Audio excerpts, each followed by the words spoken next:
Olá, começa agora mais uma edição do Giro Nordeste. Estamos em Salvador, na TVE Bahia. Você também pode acompanhar o programa nas emissoras parceiras em todos os estados da região Nordeste, em 2 estados do Sudeste, no Espírito Santo pela TV Educativa e em São Paulo pela TVT. E claro, por nossas redes sociais, YouTube, Facebook e Twitter. A nossa hashtag é Giro Nordeste. Sejam bem-vindas e bem-vindos. A convidada do programa de hoje é a pneumologista e pesquisadora da Fiocruz, Margarete Dalcomo. Atualmente estamos acompanhando o aumento do número de casos de coronavírus em alguns países e cidades brasileiras. A médica foi uma das primeiras a tratar pacientes com Covid-19 no Brasil e chegou a contrair a doença. Eu sou o Juraci Santana, da TVE Bahia, e vão participar do programa de hoje em seus respectivos estados. Antônio Neto, da TV Universitária do Rio Grande do Norte. Selma Souza, da TV Aperipê, em Sergipe. Geandra Portela, da TV Antares, no Piauí. Carla Soraya, da TV Ceará. Albiege Fernandes, da Empresa Paraibana de Comunicação. E Marcos Saldanha, da Rádio Timbira, no Maranhão. Eu quero agradecer a todos pela participação e vamos iniciar a nossa rodada de perguntas aqui pela Bahia. Doutora Margarete, infelizmente, até agora já são mais de 170 mil mortes no Brasil confirmadas em função do coronavírus. Em 30 dias estaremos na época das festas de Natal e Ano Novo. Alguns presidentes de países europeus anunciaram que permitirão reuniões de apenas 6 pessoas em uma única casa nessas festividades. Aqui no Brasil, o que o presidente, governadores e prefeitos deveriam proibir para evitar mais infectados e preservar vidas neste final de ano e também no verão? Boa noite, muito obrigada. É um prazer estar aqui com jornalistas representando o Nordeste, minha querida Bahia, meus queridos estados do Nordeste, onde eu sou sempre tão bem recebida quando eu vou. Na verdade, nós estamos numa situação muito preocupante da epidemia da Covid-19 no Brasil, porque nós não estamos longe de conseguir controlar a epidemia, como eu inclusive declarei numa entrevista dada ao jornal O Globo há 2 dias atrás, porque o que nós estamos vendo é um recrudescimento no número de casos importante. Não podemos caracterizar ainda, como alguns de vocês já me perguntaram, como uma segunda onda apenas por uma questão epidemiológica e matemática. Nós chamamos de segunda onda quando nós conseguimos uma redução tão intensa do número de casos, como ocorreu nos países europeus, em que você depois começa a observar um aumento, um incremento, digamos assim, acima de 50% no número de casos e no número de mortes causadas pela epidemia. No Brasil, o fim de ano, sem dúvida nenhuma, nos preocupa muito, né? Eu também dei essa declaração de que festas de Natal não tem jeito. Esse ano nós teremos que fazer festas de Natal extremamente restritas, no máximo de 6 pessoas, 8 pessoas, de preferência onde pelo menos 1/3 delas já tenham tido doença e que, portanto, apresentem algum grau de imunidade. Festas de Réveillon, naturalmente, nem se fala. Nós consideramos que todas essas festividades tenham que ser canceladas, como foi cancelado o Réveillon da Praia de Copacabana, no Rio de Janeiro, que reúne 1,5 milhão, 2 milhões de pessoas, e todas as festas de Réveillon, como, por exemplo, nós sabemos que ocorrem em alguns locais do Nordeste, da própria Bahia, né? Eu me lembro que eu participei, Juraci, de uma discussão na TV Globo com o prefeito de Salvador e fiquei muito contente quando ouvi falar de maneira muito sensata de que o Carnaval de Salvador seria cancelado e adiado. E foi uma medida que eu estimulei pessoalmente muito, tendo em vista o risco de transmissão. Então nós estamos num momento ainda muito delicado da epidemia no Brasil e longe do controle. Muito obrigado e vamos girar. Vamos agora para Natal. Quero chamar Antônio Neto, da TV Universitária do Rio Grande do Norte. Antônio, por favor, ative seu microfone. Agora vai, agora deu certo. Olá, Juraci, amigos de bancada, doutora Margarete, todos que nos acompanham. Doutora, a minha pergunta é a seguinte. Aqui no Rio Grande do Norte, não sei se amigos do Nordeste podem confirmar, no interior do estado, a campanha eleitoral trouxe muitas pessoas às ruas para fazer passeatas, caminhadas, né? E isso, com certeza, contribuiu para um aumento que está sendo constatado nesse momento.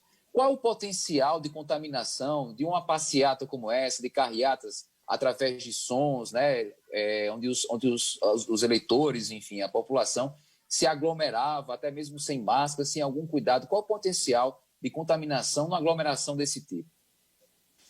Olha, Antônio, eu agradeço a sua pergunta. Em primeiro lugar, eu gostaria de dizer que eu considero o comportamento dos políticos e candidatos um comportamento de profundo desapreço pela vida humana.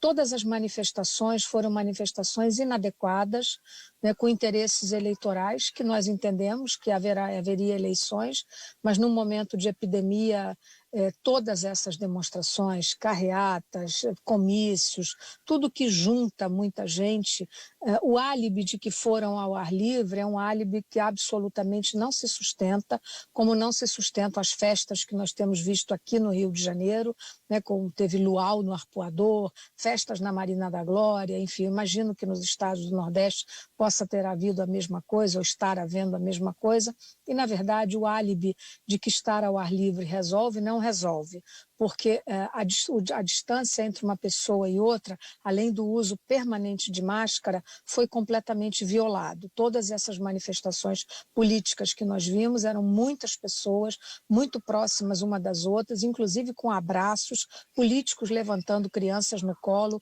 ou seja, eu considero todas essas demonstrações, eu não gostaria de ter uma demonstração que não é simpática ou radical, mas eu considero uma manifestação de desapreço pela vida humana, por ela contrariar todas as recomendações sanitárias que nós exaustivamente repetimos muitas vezes.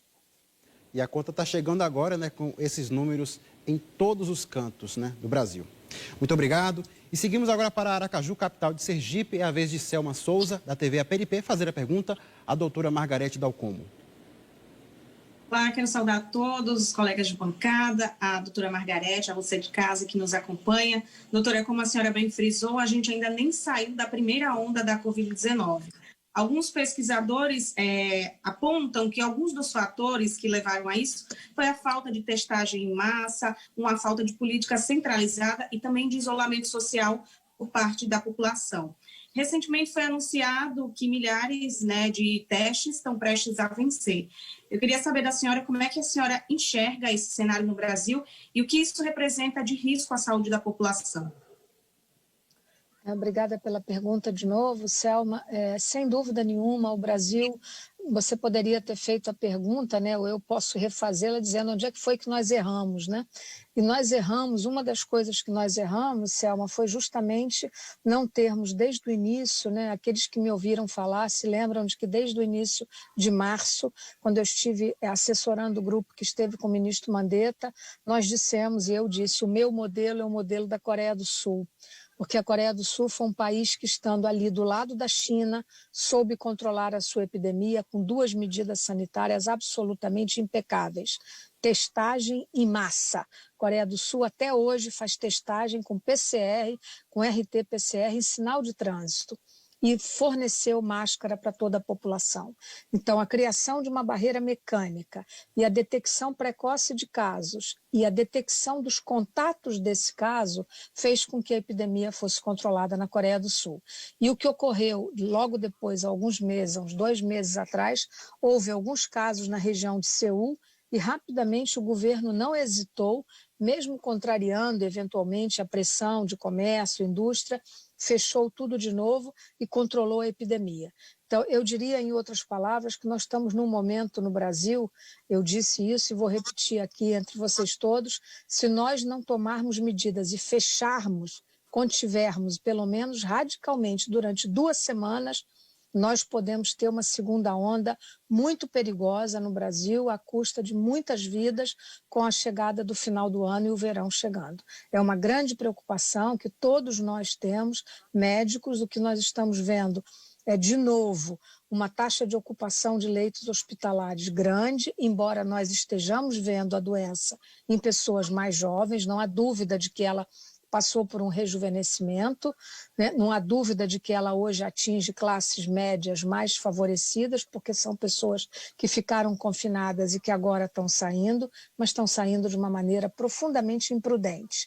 Então, a testagem, a falta de testagem, olhar para trás, cada teste feito com diagnóstico positivo tem que gerar, no mínimo, 3, 4 contatos também testados das pessoas com a qual aquele caso, digamos assim, teve contato nos últimos 7 dias. É assim que se controla uma epidemia. E, infelizmente, o Brasil não fez isso.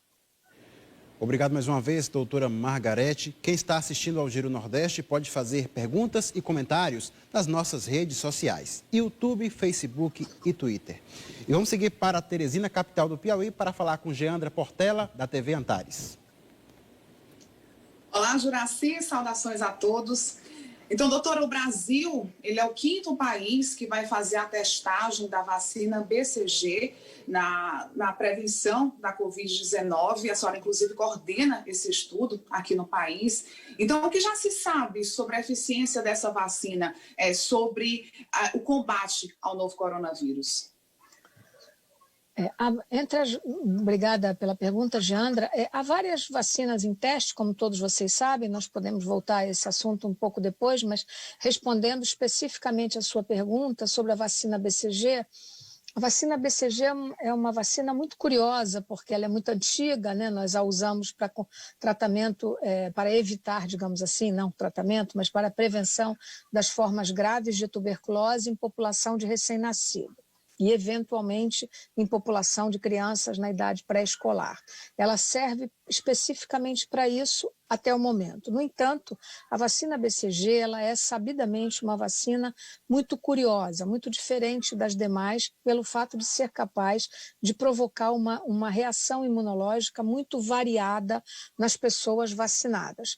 Estudos foram feitos, sobretudo em populações africanas, nos últimos anos, mostrando que nos países onde a política de vacinação BCG é feita maciçamente, com uma alta cobertura, como aliás é no Brasil, há uma proteção cruzada contra outras viroses respiratórias pela combinação imunológica oferecida pela vacina BCG com outras vacinas antivirais utilizadas. Então, é sobre esta hipótese que foi formulada, a hipótese muito bem formulada de que a vacina BCG poderia proteger também contra essa outra virose, que é a virose do SARS-CoV-2, a Covid-19. Então, estudos foram feitos recentemente em população idosa, publicadas também um estudo grego, publicado em população grega agora recentemente, mostrando uma cobertura, uma proteção conferida contra doenças bacterianas e virais em pessoas de muita idade. Então, a hipótese é muito, muito consistente, e é por essa razão que o Brasil aceitou e nós estamos testando. É um estudo multicêntrico internacional. Este não é o único estudo de BCG. Há um outro estudo de BCG sendo feito no Brasil também com uma outra cepa, que não é a que nós vamos usar. Esse é um estudo multicêntrico coordenado pela Austrália e os países envolvidos são Austrália, Espanha, Inglaterra, Holanda e Brasil. Nós vamos testar 10 mil profissionais de saúde, comprovadamente negativos para a Covid-19, então todo mundo que recebe a vacina tem que provar que não está assintomático com doença, então todo mundo é testado e vamos acompanhar essas pessoas durante um ano. Serão colhidos exames de sangue para vários marcadores inflamatórios relacionados à vacinação BCG e isso será repetido aos 3, aos 6, aos 9 e aos 12 meses. Aos 6 meses, nós faremos uma análise interina, porque esse é um estudo de fase 3 também, né? Faremos uma análise interina e as pessoas que recebem a vacina BCG no momento em que, se nesse ínterim for liberada qualquer das vacinas em testes no Brasil, isso não impede que elas sejam vacinadas com a vacina aceita pelo SUS no Brasil. Então, esse é basicamente o resumo do estudo do BCG. Obrigado, doutora. Pois bem, seguimos a rodada de perguntas à doutora Margarete Dalcomo. E vamos agora a Fortaleza para a participação de Carla Soraya, da TV Ceará. Olá, Juraci, meu cumprimento a você, a todos os meus colegas de bancada virtual, a doutora Margarete, a quem está nos assistindo. Doutora Margarete, a senhora falou aí do número de exames, sempre que possível fazer exames. Aqui no estado do Ceará a gente chegou a mais de 1.130.000 exames, né? Mas isso ainda não é o suficiente para a nossa população aqui do estado. Tem exames sendo realizados em drive-thru, em praças da cidade. A procura no início foi muito grande, agora está mais reduzida. O que as pessoas estão esperando nesse momento, doutora, é a questão da vacina. E como escolher uma vacina? Tem aqueles que são negacionistas, mas tem aquele que diz, eu quero tomar todas as vacinas possíveis. Então, a quem vai ficar esse critério de escolha? Do paciente? Eu posso, por exemplo, tomar todos os tipos de vacina para tentar me imunizar mais? Se eu tomar eu posso acabar anulando o efeito de outra, né? Eu queria que a senhora tocasse nesse assunto aí. O que é que torna uma vacina mais eficaz? Bom, em primeiro lugar, Carla, é preciso que todos entendam que as vacinas que estão em fase 3 e que estão em teste no Brasil, são 5, né, em fase 3, as mais adiantadas são a vacina da Oxford AstraZeneca Fiocruz, que nós estamos nacionalizando e fabricando pela Fundação Oswaldo Cruz, como vocês sabem, e a vacina da Sinovac chinesa. São vacinas diferentes, mas são vacinas que são as mais adiantadas, digamos assim, as que têm mais chance de serem aprovadas regulatoriamente pela Anvisa, que é o nosso órgão regulatório. As demais vacinas, a vacina da Johnson & Johnson, a vacina da Pfizer, a vacina russa, todas essas que também estão em fase 3 em diferentes momentos, a impressão que nós temos, baseado nos resultados preliminares de todas elas, alguns mais adiantados, outras não, é que todas serão aprovadas para registro, todas. Então, se você me perguntar qual a vacina eu escolheria, eu diria que eu escolheria a primeira que fosse aprovada. Todas as vacinas serão aprovadas, elas passarão no teste do que diz que uma vacina serve ou não serve. Então, o que responde a essa pergunta? Ela ser aprovada com uma taxa de proteção superior a 50%, que é o ponto de corte mínimo para ela ser aprovada pelos órgãos regulatórios. Todas serão. Elas terão uma taxa de proteção conferida de aproximadamente 60% em média, todas elas, né? E o que, em última análise, vai se somar a uma determinada imunidade comunitária, isto é, aquela alcançada pelo número de pessoas que já ficaram doentes. Então, se você soma 60% da imunidade conferida pela vacina, mais 15% a 20% da imunidade comunitária, você teria aí uns 75%, 80% de proteção, que é perfeitamente suficiente para interceptar a cadeia de transmissão, que é o que nós queremos, conter a epidemia e manter o vírus SARS-CoV-2 nunca mais vai embora de nossas vidas. É uma ilusão achar que ele vai desaparecer. Um vírus que teve esse grau de pandemicidade diferente, né, porque a gripe espanhola também foi uma pandemia, mas ela se extinguiu. Então, o vírus ficou sofrendo mutação, é um outro vírus, é completamente diferente, é um vírus influenza, nada tem a ver com o coronavírus. Esse vírus muta muito pouco, ele é um vírus diferente. Então, eu diria que todas as vacinas que vão ser aprovadas serão boas, não há escolha, não há uma pior ou melhor do que a outra, todas serão dadas em 2 doses, então, do ponto de vista logístico, todo mundo terá que voltar para receber a dose de reforço 3 a 4 semanas depois. Eu diria, muito francamente, que eu, se tivesse que me imunizar, eu me imunizaria com a primeira vacina que fosse aprovada no Brasil, qualquer uma delas. Mas posso tomar 2 vacinas? Não tem o menor sentido isso. Não é uma questão de poder, é que não tem o menor sentido de você receber uma carga antigênica que pode, inclusive, lhe dar efeitos colaterais. Então, a recomendação é que cada pessoa que vai ser vacinada receba uma vacina, né, nas 2 doses recomendadas pelos protocolos. Não tem nenhuma indicação, é um raciocínio completamente equivocado, né, e assim, até antiético, né, se você imaginar que não vai ter vacina para todo mundo, e não vai ter mesmo, né? Não vai ter, Carla, é preciso que as pessoas entendam, né? Já me foi perguntado isso. Se somar tudo que está em produção no mundo, tudo, todas essas, Janssen, Johnson & Johnson, Sinovac, Pfizer, AstraZeneca, Moderna, todas, Sputnik, todas elas somadas juntas, no ano de 2021, serão capazes de produzir 2 bilhões de doses de vacina. A população do mundo é quase 8 bilhões de pessoas. Então, não haverá vacina para todo mundo. Há uma corrida pelas vacinas e o que nós temos é que impedir que os países ricos fiquem com as vacinas todas e os países pobres fiquem desfavorecidos. E é por isso que eu estou lhes dizendo que o Brasil teve, a despeito de todos os equívocos, de todas as iniquidades que nós vimos, o Brasil teve um belo protagonismo em relação às vacinas. Nós fomos um celeiro de testes de vacinas de fase 3, isso permitirá que o órgão regulatório brasileiro as aprove, se assim for demonstrado que elas são eficazes, e, portanto, a população brasileira, através do SUS, lembrando que as vacinas que estão sendo produzidas, como a da AstraZeneca, que está sendo nacionalizada por nós na Fiocruz, ela está sendo produzida a preço humanitário, de 3,16 dólares uma dose, quer dizer, um preço quase que simbólico. E isso, portanto, permite a sua incorporação ao SUS, de modo a oferecer à população brasileira de maneira equânime, de acordo com a hierarquia dos grupos que terão prioridades para a vacinação em primeiro lugar, que obviamente já estão definidos. Obrigado, doutora. Temos mais perguntas para a pneumologista Margarete Dalcomo e vamos girar.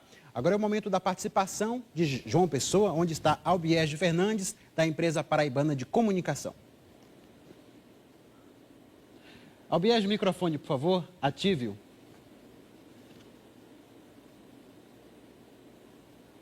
Olá, Juraci.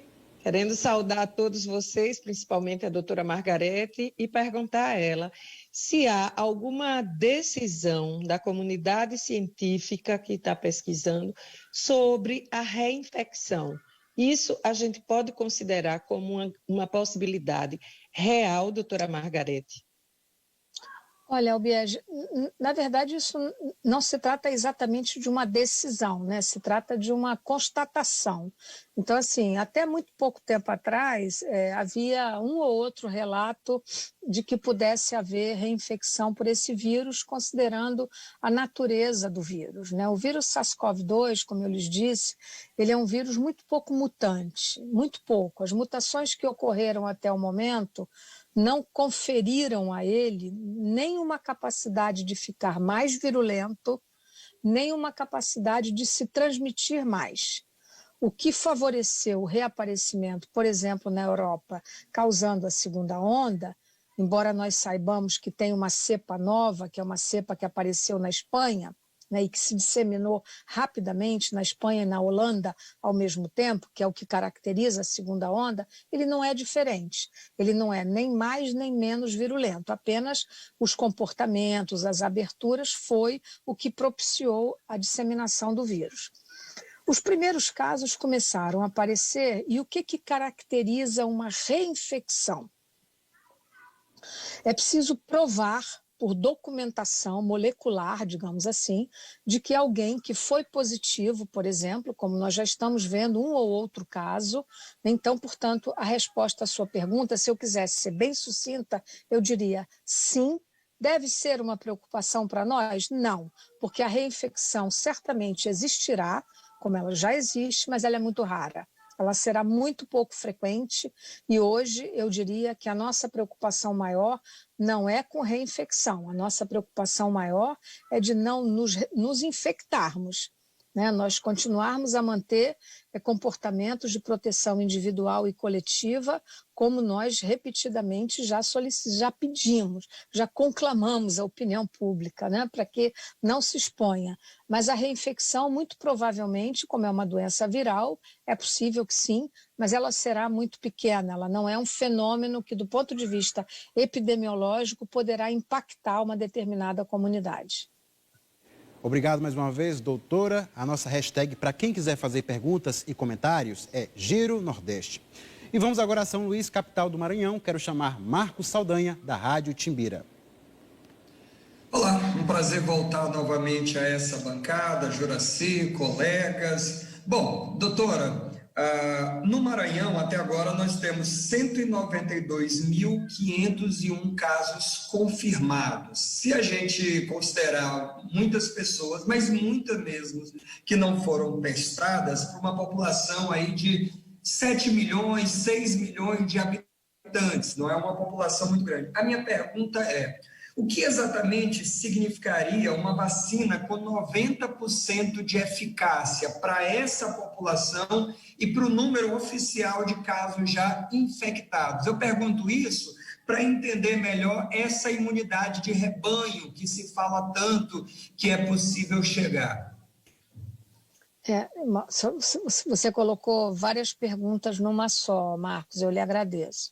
Em primeiro lugar, é preciso esclarecer esse termo que ficou tão popularizado e que, na verdade, nós utilizamos com muita cerimônia. Imunidade de rebanho é um termo da vacinologia. Só se alcança a imunidade de rebanho através de uma vacina. Não existe imunidade. Então, a imunidade a qual nós nos referimos é a imunidade comunitária. O que quer dizer isso? Quer dizer a taxa de pessoas que tiveram doença, que desenvolveram anticorpos, com uma taxa de anticorpos ditos neutralizantes, suficiente para que ela fique, pelo menos durante algum tempo, imunizada contra aquele patógeno. Então, das pessoas que tiveram no Maranhão, nós não sabemos qual é a taxa de imunidade comunitária, eu não me lembro agora, né?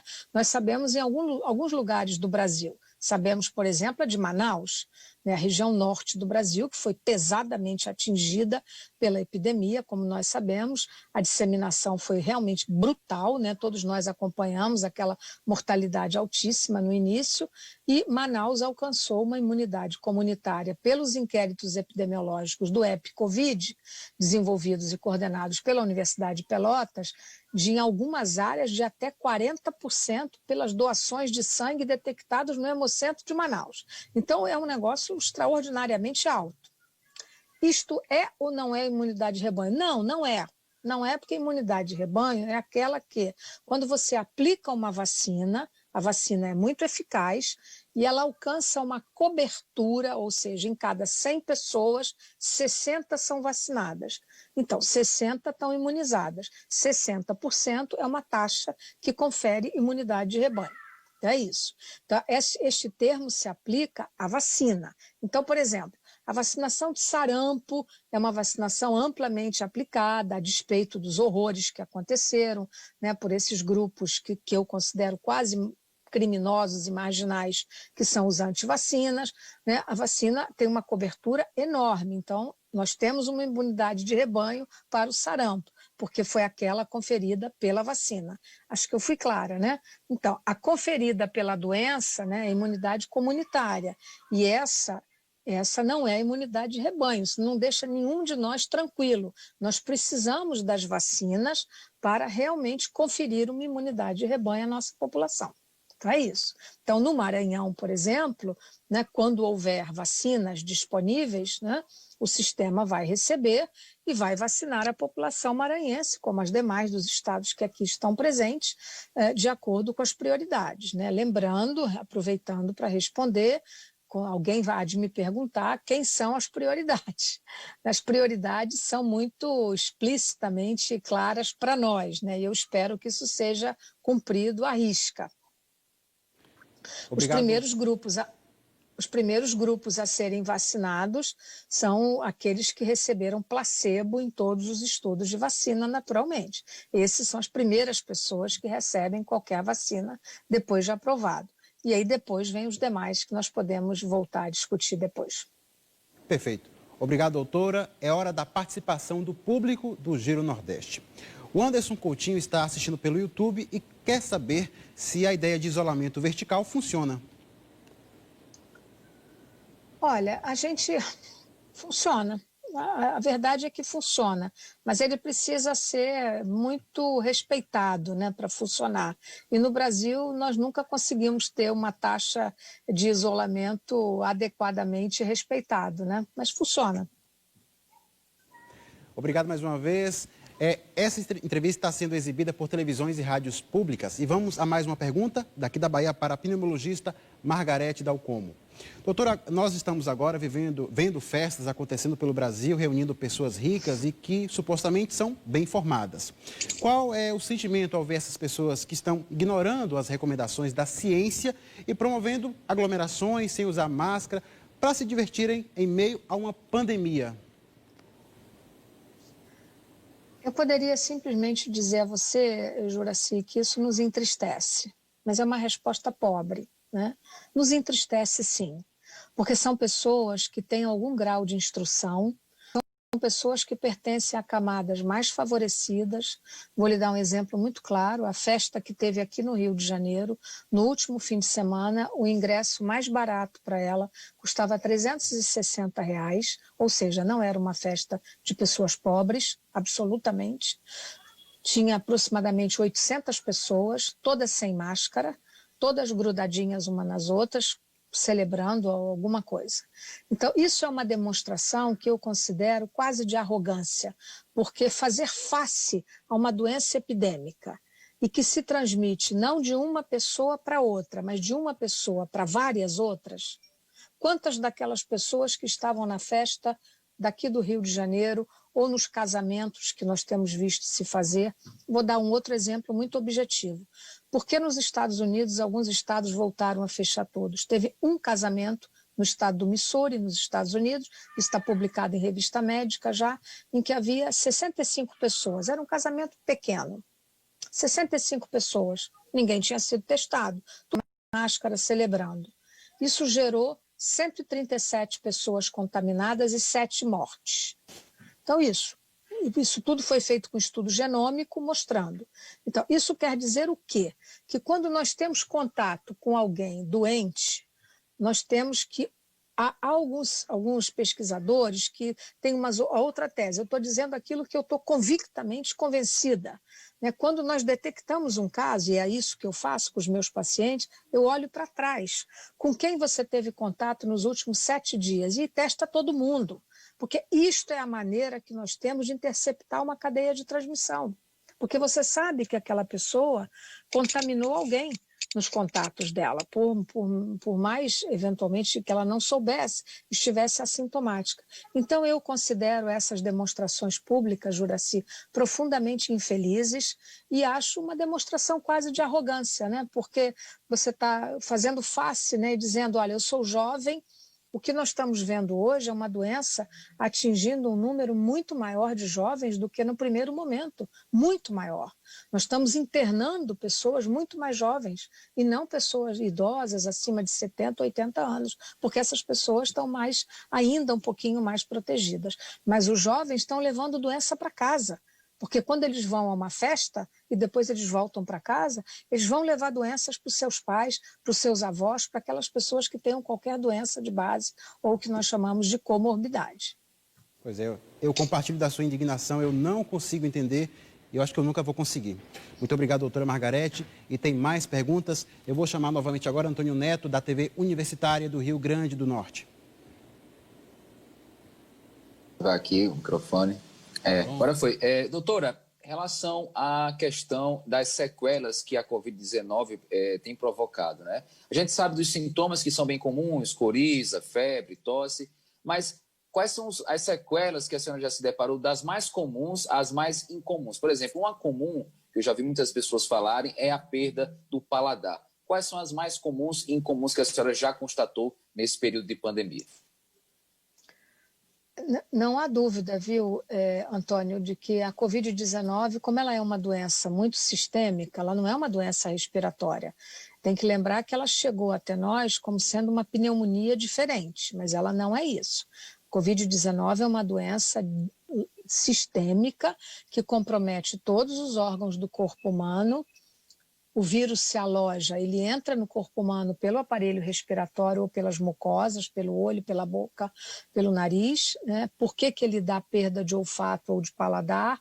Porque ele compromete os neurônios aqui, os neurônios localizados no aparelho respiratório, vias aéreas altas, o bulbo respiratório é atrás do nariz, então é muito fácil de se entender isso, né? E isso pode durar algum tempo. Então, esses são sintomas e sequelas menores, que nós chamamos, né? Porque elas vão passar com o passar do tempo e não são tão graves, né? Perder o paladar ou perder o olfato, isso vai sendo recuperado ao longo do tempo. São as chamadas sequelas neurológicas. Existem outras sequelas mais graves. Existem as sequelas cardiovasculares, então há muitos pacientes curados da Covid-19 que ficam com miocardiopatia grave, necessitando reabilitação cardiopulmonar. Há muitos pacientes que não foram anticoagulados adequadamente no início ou durante a sua doença e que, portanto, desenvolvem fenômenos de trombose ou de embolia, porque a doença é altamente trombogênica. Então, nós vimos alguns pacientes que sofreram amputações, amputação de pé, amputação de perna, amputação de dedos, por necrose, por falta de vascularização. Existem os chamados sintomas e sequelas neurológicas, como as neuropatias, são muito frequentes. Eu mesmo tenho neuropatia sequelar da Covid-19, já depois de 5 meses de doença. Então, assim, são sintomas mais ou menos graves e nós não sabemos se eles serão definitivos ou se eles serão temporários. Alguns são mais graves, outros não. Das sequelas respiratórias, a mais grave delas é a fibrose pulmonar, que resulta numa perda de capacidade funcional pulmonar das pessoas. E nós também não sabemos o quão definitivo isso será. Então, hoje existem serviços na Europa, vários, no Brasil, alguns já, de reabilitação pós-Covid para pacientes que tenham sequelas. E isso será cada vez mais comum, tendo em vista essa disseminação grande da doença no mundo todo. Obrigado, doutora. Seguimos com mais questões para a pneumologista Margarete Dalcumo. Quem está acompanhando o Giro Nordeste pode fazer comentários nas nossas redes sociais, YouTube, Facebook e Twitter. E vamos falar mais uma vez com Selma Souza, da TV APNP em Sergipe. Doutora, a senhora como médica, sendo uma das primeiras a tratar a doença, ter contraído a doença, como a senhora bem frisou, tem sequelas até hoje. Como lidar com esse desgaste emocional para que ele não seja um dos fatores desanimadores nesse momento de incertezas? Não acho que tenha desgaste, né? O desgaste de nós todos, os médicos, sobretudo aqueles que estão na linha de frente, por quem eu tenho uma gratidão e um reconhecimento, não só os médicos, né? Mas os profissionais de saúde, aqueles que trabalharam, que ficaram em hospital de campanha, tantos adoeceram, tantos se foram, nós perdemos tantos queridos colegas, enfermeiros, técnicos de enfermagem, farmacêuticos, fisioterapeutas, né? A equipe de profissionais de saúde que é tão fundamental para tratar uma doença tão complexa quanto essa. Então, assim, eu diria que o desgaste é o cansaço, né? Sem dúvida nenhuma, sobretudo quem trabalha na linha de frente, né? Tem uma demanda enorme, né? Todos nós temos uma demanda agora nesse ressurgimento de casos, né? Nós estamos diagnosticando, eu particularmente diagnostico 2, 3 casos por dia atualmente, né, nas últimas semanas. Então, em média, eu tenho 12, 14, hoje eu tenho 16 pacientes de Covid sendo controlados. Assim, isso é muito trabalhoso porque esses doentes não podem ir ao consultório, eles têm que sofrer consultas feitas, se eles estão em casa, né, consultas por vídeo. E isso é uma logística, digamos assim, com a qual que é nova para nós, né? É claro que nós já nos habituamos, mas é uma experiência nova. Então, tudo isso, às vezes, a gente está fazendo consulta 10 da noite, coisa que não é muito frequente, né? Mas se o doente manda uma mensagem, doutora, testei positivo, preciso de instruções, né? Nós temos que falar com ele, olhar o rosto, ver se ele está em que condições ele tem, que idade ele tem, que doenças ele tem, e orientar até para acalmar as pessoas. Então, assim, nós temos que ter serenidade o tempo todo e sermos claras, explícitos, dizermos a verdade e orientarmos a pessoa e, sobretudo, desmistificar essa loucura, né, que eu diria, né, que contaminou, inclusive, alguns profissionais de saúde com tratamentos e muitas coisas que não servem para rigorosamente nada, a não ser enganar a pessoa, iludi-la de que ela está sendo tratada para a Covid-19. Doutora, muito obrigado. Eu quero chamar novamente Geandra Portela, da TV Antares, no Piauí, para fazer a pergunta à pneumologista Margarete Dalcomo.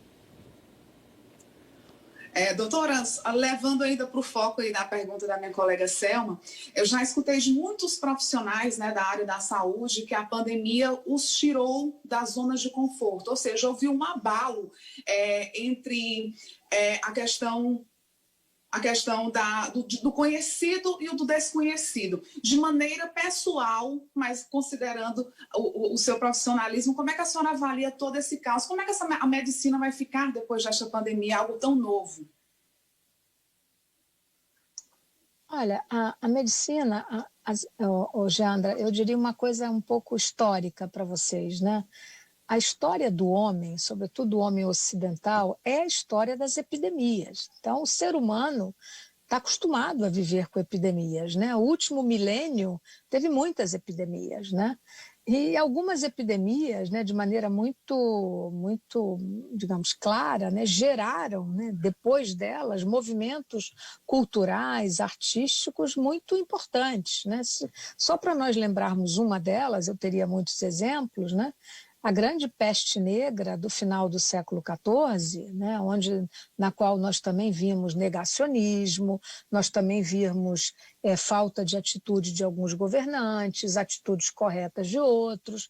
Então, vimos a mesma heterogeneidade na grande peste do final do século.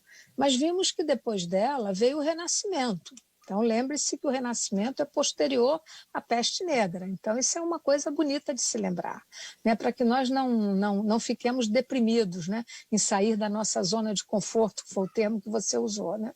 Então, eu diria que a medicina também aprendeu, Geandra, muita coisa, né?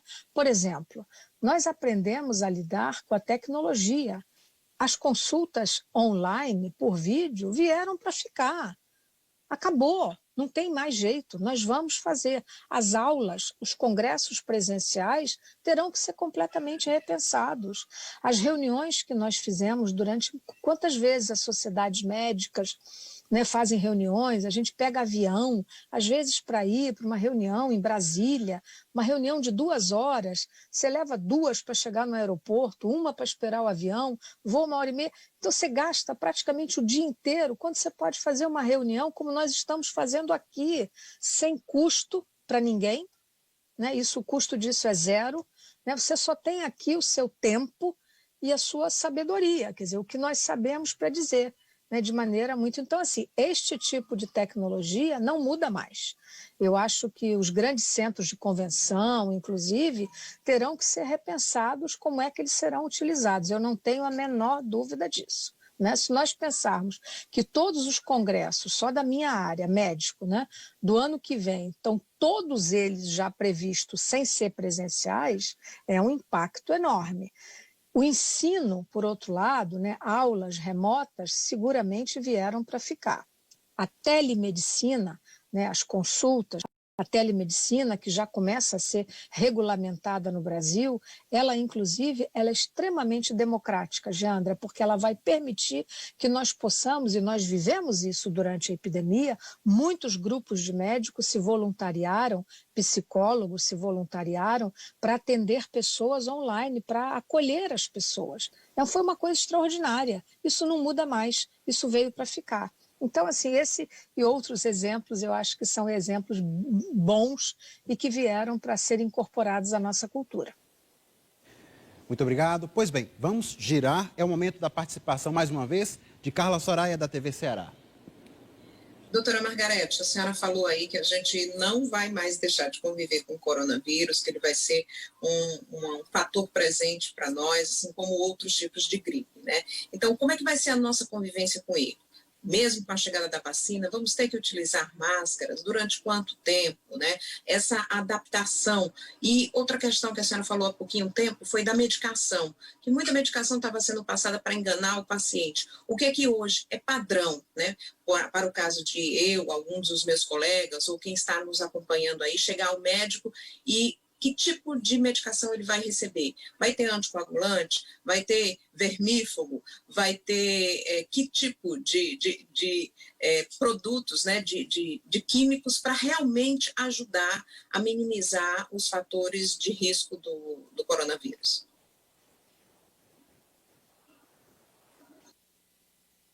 Olha, Carla, acho que a pergunta é boa, é adequada, é oportuna, né? Não há nenhum protocolo para tratamento da Covid-19. Vou repetir, não há nenhum protocolo. Qualquer protocolo chamado tratamento precoce, forma moderada, são protocolos que eu diria protocolos de enganação. A Covid-19 é uma doença viral para a qual todos os estudos até o momento, mostraram que os testes feitos com alguns medicamentos que foram remodelados, como nós sabemos, e aí só um parêntese, existe um processo, Carla, que é muito interessante na medicina, na farmacologia. Há remédios que existem para algumas coisas e que podem ser utilizados depois de algum tempo e são descobertos que eles podem ter uma outra ação. Isso é lícito e essa pesquisa ela é dinâmica, ela é permanente, é muito boa que isso exista. No entanto, os medicamentos que foram citados e que passaram a ser usados de maneira bastante, eu diria, leviana, por muita gente, ou inocente por outras, né? Com boa intenção, eu quero crer que seja com boa intenção, né? Médico gosta de passar remédio. Então, essa doença, ela gera em nós, tem que ter uma segurança para dizer, olha só, não precisa tomar nada disso. Então, não existe kit. Cada vez que eu vejo falar num kit Covid, eu fico arrepiada, porque é um kit de enganação. Então, assim, não existe. Quando você fica doente, o que você tem que saber? Você vai ter uma chance de ter 80% de forma absolutamente leve. É uma doença, eu diria, chata, se eu puder usar esse termo. Por quê? Porque ela é longa. Ela é longa. São 2 semanas de isolamento, porque é o tempo que pode transmitir. Então, ela é bifásica. Ela tem uma primeira fase, que é a fase virêmica, que dura os primeiros dias, a primeira semana. Depois você entra numa fase chamada inflamatória, que é a que nos preocupa mais. É quando existe aquela liberação de muitas citocinas, né, que são toxinas. É você contra você mesmo, e que você precisa vencer. Ela dá muita dor no corpo, ela dá muito mal-estar. Então, você tem que usar a medicação sintomática. A gente pede ao paciente que obedeça ao que o corpo pede. Esse é o melhor tratamento. Se ele puder ter um oxímetro, ótimo. Ele fica verificando, sobretudo se ele já tem alguma idade. Se ele tem uma queda da oxigenação, alguém tem que ensiná-lo a usar. Porque o que eu vejo gente indo para a emergência porque não sabe usar o oxímetro, aí bota no dedo frio e marca 90 e acha que está morrendo e vai fazer. Então, assim, o que nós recomendamos, Carla, é caso a caso. Então, se você que é uma mulher jovem, provavelmente saudável, tem Covid-19, o que nós recomendamos? Sempre que possível, faça um exame de sangue e nós medimos no sangue os chamados marcadores da Covid. São alguns marcadores que dizem a respeito à coagulação, etc. Se você tem alguma alteração em alguns deles, então nós entramos com anticoagulação nas pessoas, em alguns casos, não são em todos os casos. Não existe protocolo para Covid-19, é caso a caso, paciente a paciente. Usar antibiótico, como tem sido usado à larga, pessoas fazendo estoque em casa, né, só está servindo para aumentar a resistência a esse antibiótico, que é um antibiótico útil em algumas situações. Então, a nossa recomendação é que a pessoa seja assistida, que tenha um médico consciente e que diga a ela, olha, você vai ter aí 2 semanas duras pela frente. Pode perder o olfato, pode perder o paladar, vai ter uma dor no corpo miserável, né? Você vai fazer excursão do sofá para a cama, da cama para o sofá, vai obedecer o que o corpo pede e vai ter muita paciência, muita resiliência e a doença vai passar. Ao final de 2 semanas, que é o tempo mais ou menos de duração, muito provavelmente você já não contamina mais ninguém. Então você está liberado, depois de 14, 15 dias, a sair do isolamento. E vida que segue. Sempre que possível, se for possível, faça um teste para ver se negativou verdadeiramente. E aí vem a outra questão que é muito perguntado. Carla, teste sorológico serve para diagnóstico? Teste sorológico não serve para coisa nenhuma. Só serve, na verdade, para 2 coisas. Além de laboratório ganhar muito dinheiro com isso, né? Teste sorológico serve para os inquéritos sorológicos, como tem sido feito o EpiCovid, para nós determinarmos numa determinada comunidade qual é a taxa alcançada de imunidade, ou seja, quantas pessoas ficaram doentes, ou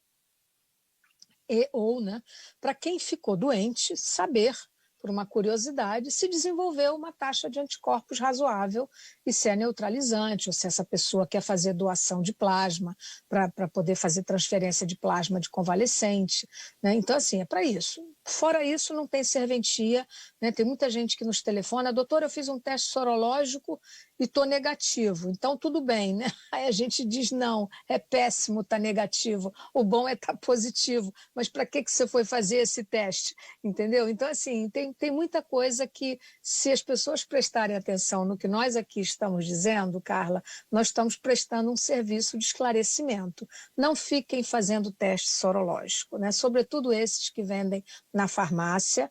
Esses testes, muitos deles têm um valor, uma sensibilidade muito baixa, né? Tem um indicador que nós chamamos valor preditivo positivo, que é baixíssimo, então só serve para alguém gastar dinheiro e não serve para nada. Muito obrigado, doutora Margarete. E eu quero chamar mais uma vez Albiege Fernandes, da empresa paraibana de comunicação. Ativar o áudio, por favor, Albiege. Doutora Margarete, eu fico muito preocupada, eu ainda estou em idade de trabalhar e estou trabalhando presencial, e eu fico muito preocupada com essa história de assintomático. Por que é que uma doença que devasta os pulmões, até onde a gente sabe, em algumas pessoas, não faz absolutamente nada na outra? Como é que a gente pode ter um pouco de tranquilidade para conviver com pessoas numa sala de trabalho, se essas pessoas forem assintomáticas? O que é que diferencia? Por que é que o vírus destrói, tira a vida de uma pessoa e não faz absolutamente nada na outra pessoa?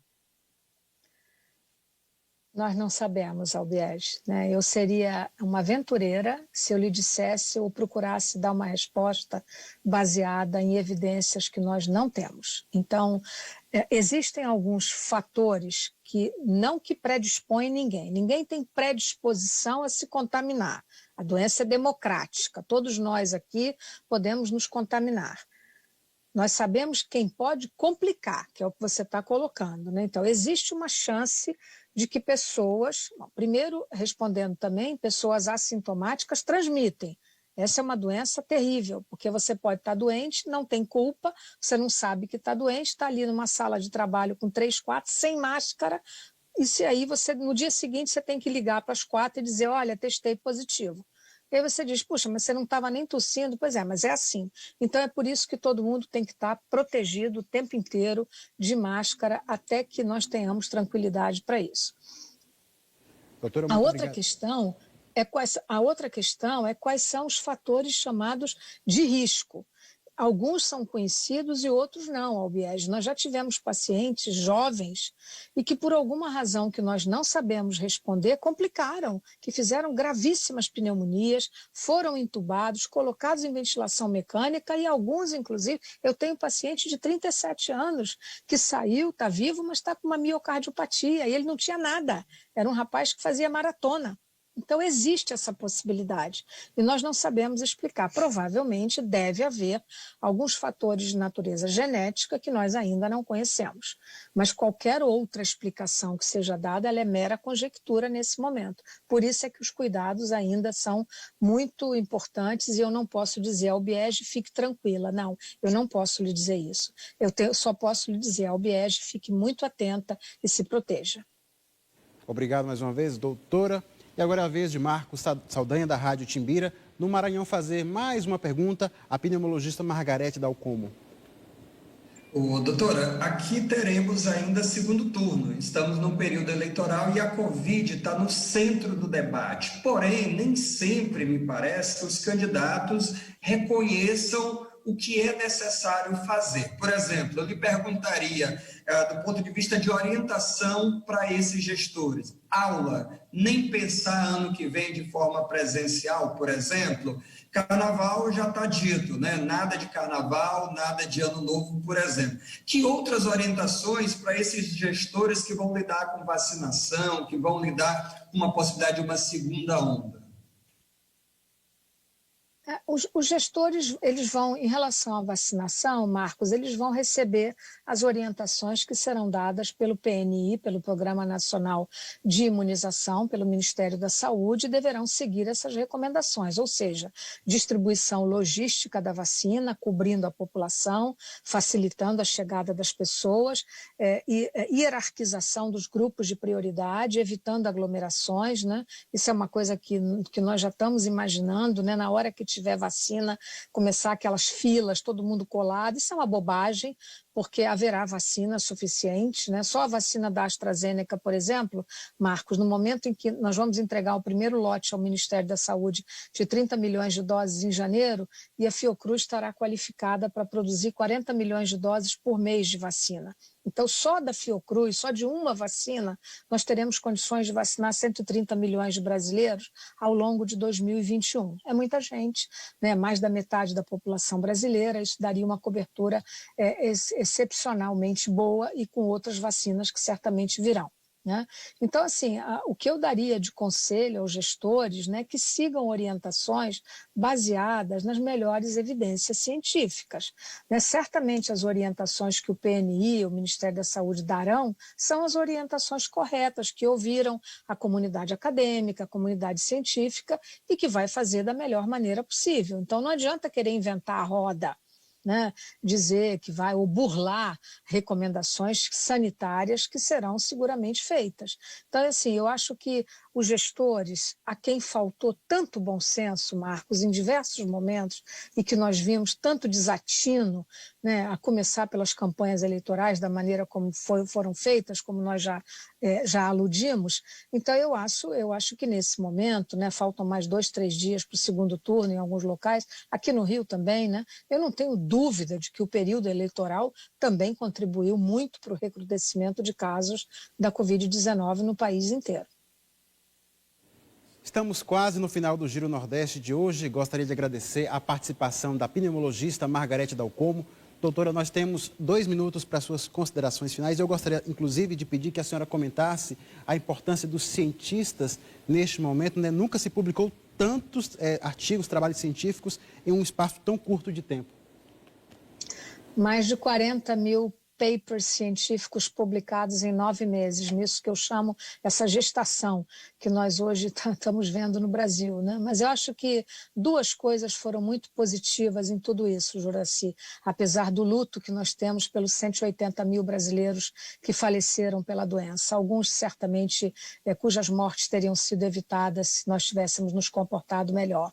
Mas 2 coisas são positivas. Em primeiro lugar, o reconhecimento da ciência brasileira, o reconhecimento de que nós estamos trabalhando e a comunidade, a sociedade civil, nós ficamos mais próximos de todo mundo, né? Quando eu estou aqui falando com vocês, eu estou próximos das famílias que estão nos assistindo. Então, essa proximidade, esse processo que eu chamo de humanização compulsória de toda a comunidade acadêmica brasileira e o reconhecimento de que nós estamos trabalhando muito, foi muito positivo.